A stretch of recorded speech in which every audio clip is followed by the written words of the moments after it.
Akan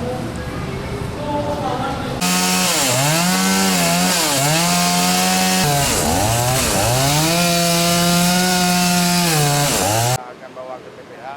Di sana kita ada suatu yaitu sampah-sampah yang dikirim oleh air dari perbatasan Aceh Besar yang sudah nyangkut di bawah jembatan.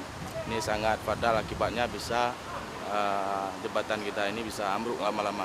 Jadi kita bersihkan hari ini.